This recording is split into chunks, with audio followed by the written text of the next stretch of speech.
آج بھی اللہ رب العزت کو منانے، اس کو راضی کرنے کی کوششیں نہیں ہیں۔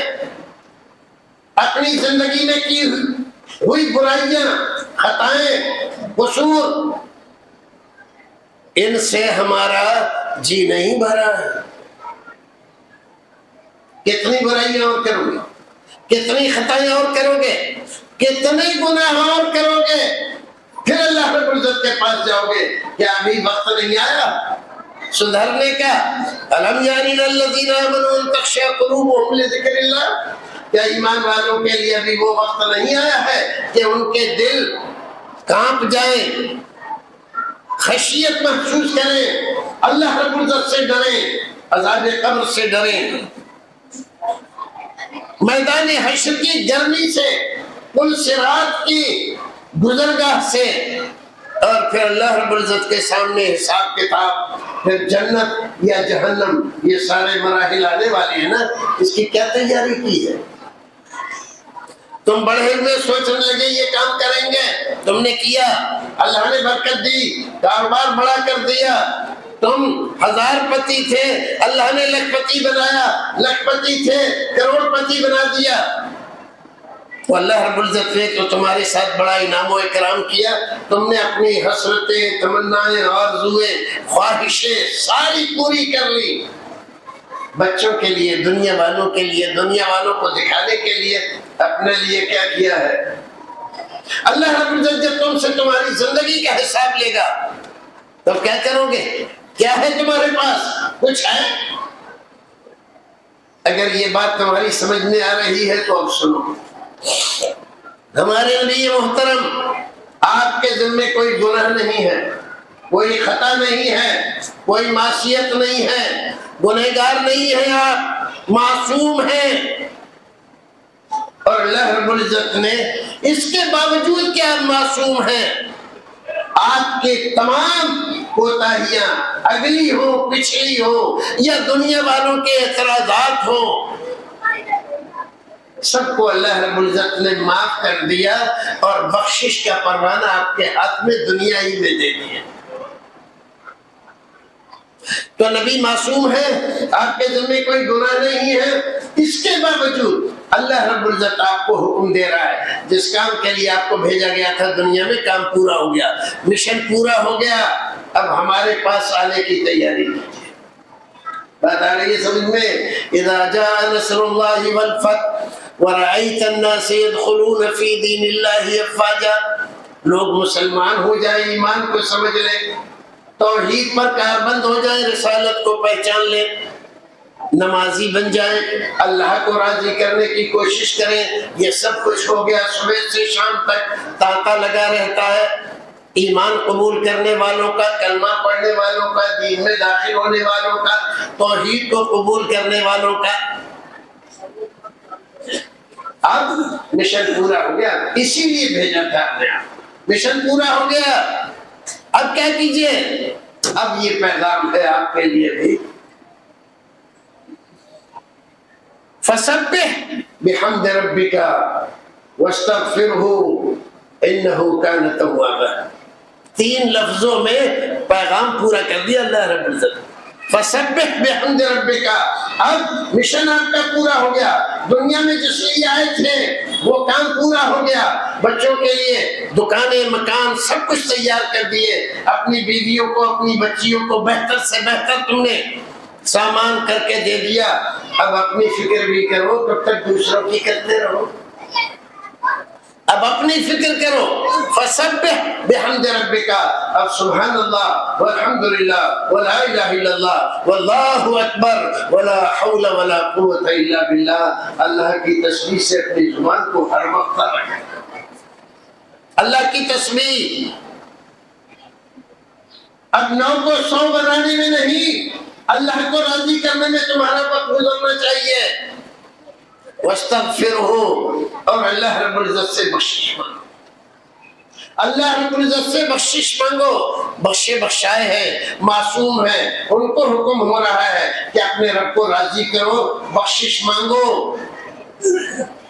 اور نبی محترم صلی اللہ علیہ وسلم کا حال یہ ہے، انی لا استغفر اللہ فی اليوم واللیلہ اکثر من 70 مرہ، میں صبح سے شام تک اور شام سے صبح تک 70 بار سے زائد اللہ رب العزت سے مغفرت مانگتا ہوں، بخشش مانگتا ہوں۔ اے رب مجھے بخش دے، مجھے معاف کر دے میری خطاؤں سے درگزر کر۔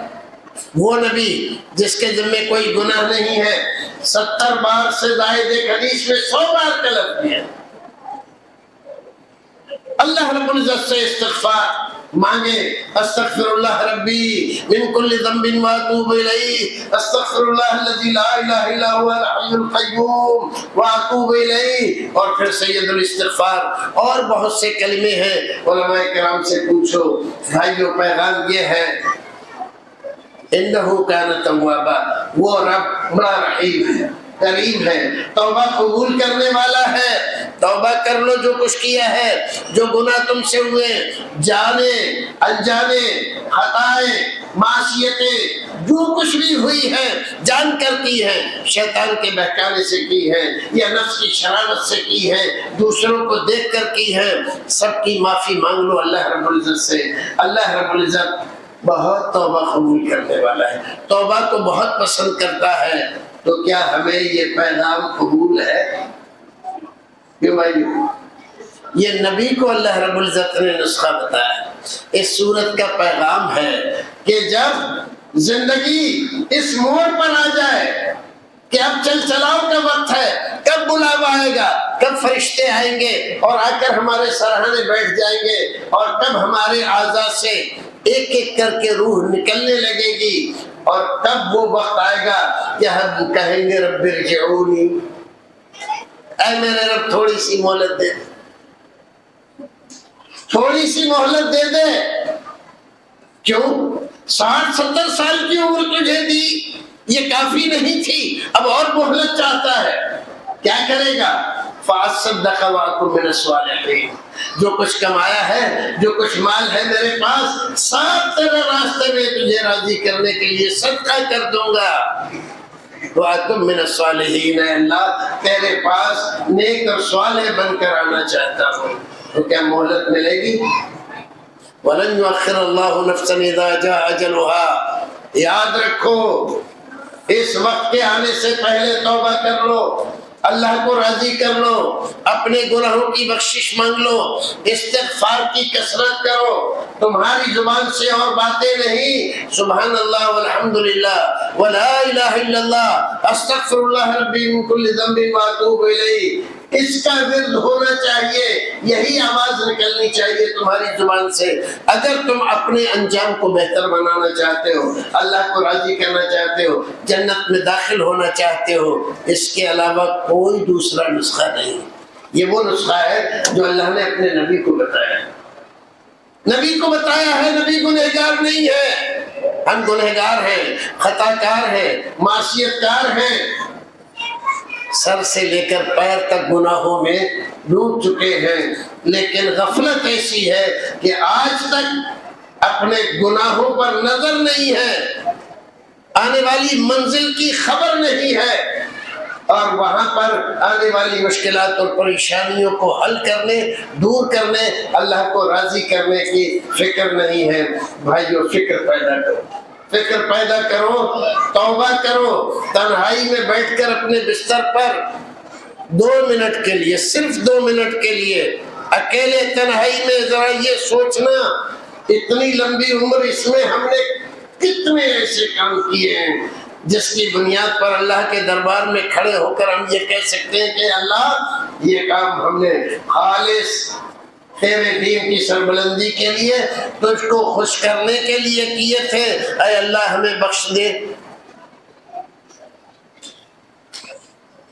اے کچھ ایسے اعمال کچھ ہیں تمہارے پلے میں کہ تم یہ سمجھو کہ اللہ رب العزت ہماری یہ درخواست سننے کے بعد ہمیں بخش دے گا، حساب کتاب میں سختی نہیں ہوگی، پل صراط سے گزرنا نہیں پڑے گا، اور جہنم کا منہ دیکھنا نہیں پڑے گا، سیدھے ہم جنت چلے جائیں گے۔ اگر نہیں ہیں ایسے اعمال تو بھائیوں فکر کر لو، توبہ کر لو، اللہ تعالیٰ گناہ معاف کر دے گا اور تمہارے اوپر جو سختیاں ہونے والی ہیں سب کو ختم کر دے گا، وہ راضی ہو جائے گا۔ تو پھر دنیا کی کوئی طاقت نہیں ہے جو تمہیں پریشان کر سکے۔ سبحان ربک رب العزت عما یصفون وسلام علی المرسلین والحمد للہ رب العالمین۔ اس سورت کا پیغام اتنا ہی تھا اور اتنا کافی ہے جتنا بیان کر دیا۔ آپ سے میری درخواست ہے مسلمانوں بھائیوں، جب اپنے لیے دعا کرو تو اس گنہگار کو بھی اپنی دعاؤں میں شامل کرنا اور مسلمان بھائیوں کو بھی شامل کرنا۔ تمہاری دعا میں شامل کرنے سے تمہارا کوئی نقصان نہیں ہوگا، لیکن کسی بھائی کا فائدہ ہو جائے تو یہ اچھی بات ہوگی۔ تو ہم پھر اس کا اعادہ کرتے ہیں، تسبیح تحلیل زیادہ ہونی چاہیے، استغفار کی کثرت ہونی چاہیے، اور اپنی زبان کو عادی بناؤ کہ اللہ رب العزت ہمارے گناہوں کو معاف کر دے، ہماری خطاؤں کو بخش دے۔ سبحان ربک رب العزت عما یصفون وسلام علی المرسلین والحمد للہ رب العالمین۔